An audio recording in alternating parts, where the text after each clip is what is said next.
This is Iron Man, reviewed. Two words sum up this movie for me: pleasantly surprised. After all the hype that was associated with this film and its release, all the commercials, all the campaign ads, even the Burger King commercials, I was kind of afraid this movie was going to bomb. This movie was fantastic. Not only is it the best comic book movie I've seen since Spider-Man 2, it's probably the most enjoyable film I've seen in 2008. Tell you what, throw a little Hot Rod Red in there.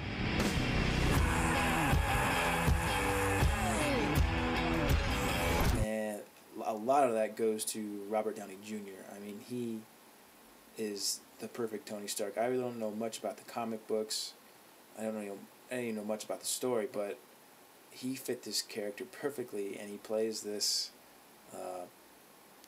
cocky, witty, and also like genius billionaire, and he was the perfect guy for this role, and he pretty much made this film. The other thing that made this film was the special effects. The Iron Man suit looked flawless almost. Along with that, the cast was very well selected. You've got Jeff Bridges and Gwyneth Paltrow, and you've got Terrence Howard as his buddy, who was also an Air Force officer, who will later be playing in the series. One of the best parts about this movie was the comedy, and there was a bunch of it throughout the entire film.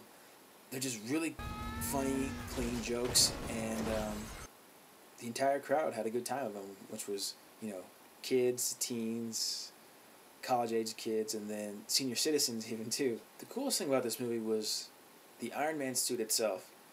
In the beginning, we see Stark building it in the cave when he's captured, and it's kind of big and bulky, but it's still effective and fun to watch. And then later on, he creates, the red and gold Mark III armored suit, and it's really fun to watch him create it and to stumble around his inventions and trying to learn how to fly at the same time, and the glitches that come with that. And it was just really fun to see the whole process. The director of this film is pretty well unknown.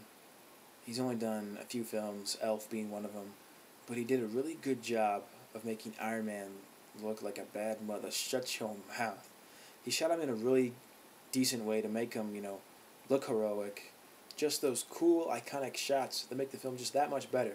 Like this one. The one thing that this film was missing was the heroic theme. And this movie didn't have really any theme for Iron Man, and that was really disappointing. The film is about 2 hours and 15 minutes long, but it seemed so much shorter. It felt like an hour and a half because it just went by. It was paced so nicely. Just all the action, all the jokes, all the technology that is surrounded by Stark and his industry. It was just a real visual treat to watch the film.